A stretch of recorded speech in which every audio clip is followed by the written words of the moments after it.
Salam sehat saudara-saudara.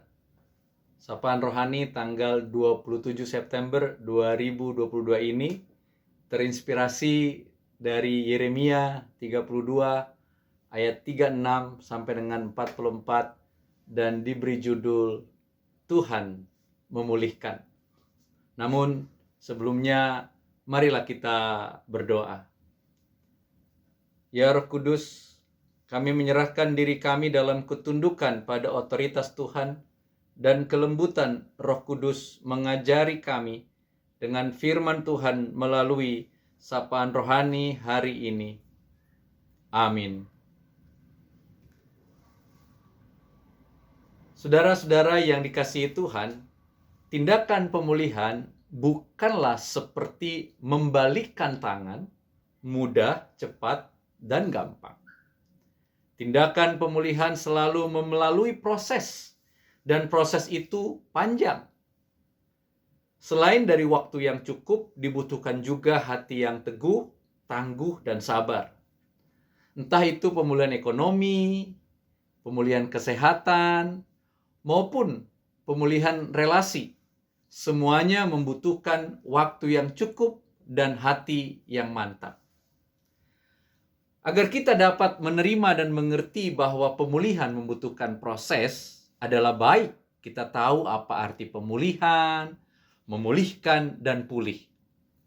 Kata pulih menurut Kamus Besar Bahasa Indonesia artinya kembali baik atau sehat seperti semula, sembuh atau baik kembali, dan menjadi baik lagi. Sementara kata memulihkan berarti menjadikan pulih, menjadikan keadaan baik dan sehat kembali, memulangkan, mengembalikan.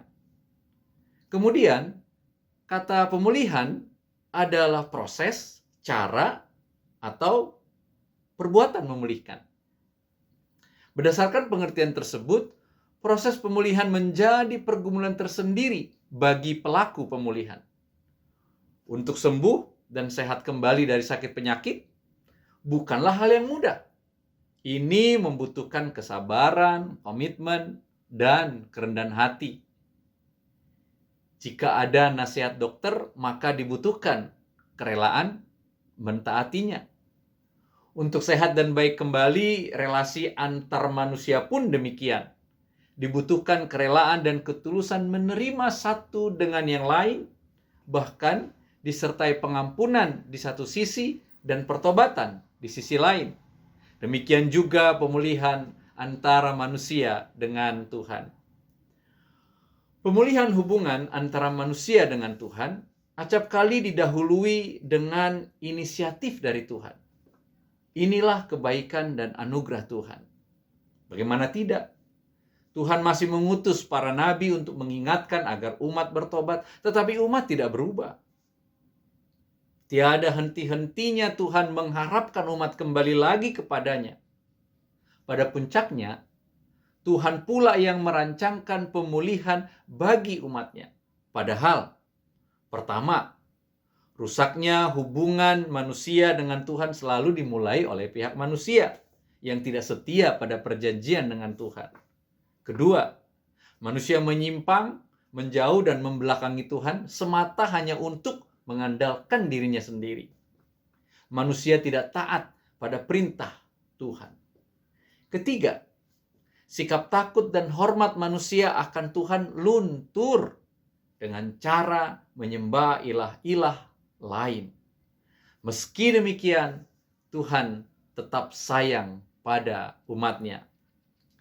Sikap kasih dan sayang ini tidak lepas dari perjanjian Tuhan dengan umatnya.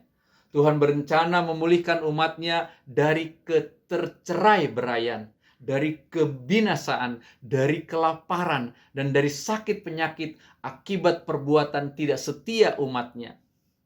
Tuhan akan mengembalikan umatnya dalam ketentraman.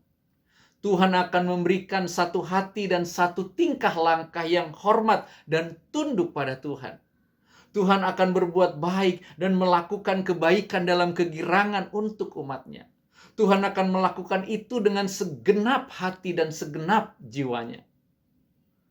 Memperhatikan rencana pemulihan Tuhan tersebut, kita dapat mengatakan bahwa Tuhan sungguh sabar, tangguh, gigih, dan penuh cinta terhadap umatnya.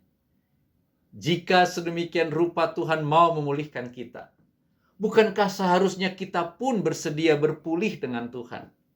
Jika kita mau berpulih dengan kesabaran dan kegigihan dengan Tuhan, maka kita pun sesungguhnya mampu berpulih dengan suami, istri, orang tua, kakak, adik, saudara, dan sesama kita.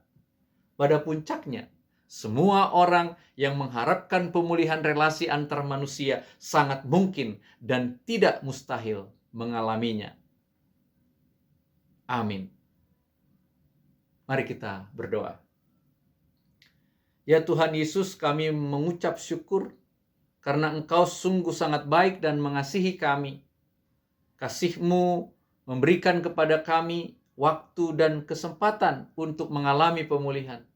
Terutama ketika Tuhan turun tangan untuk memulihkan kami semua. Terpujilah nama Tuhan. Amin. Tuhan Yesus memberkati.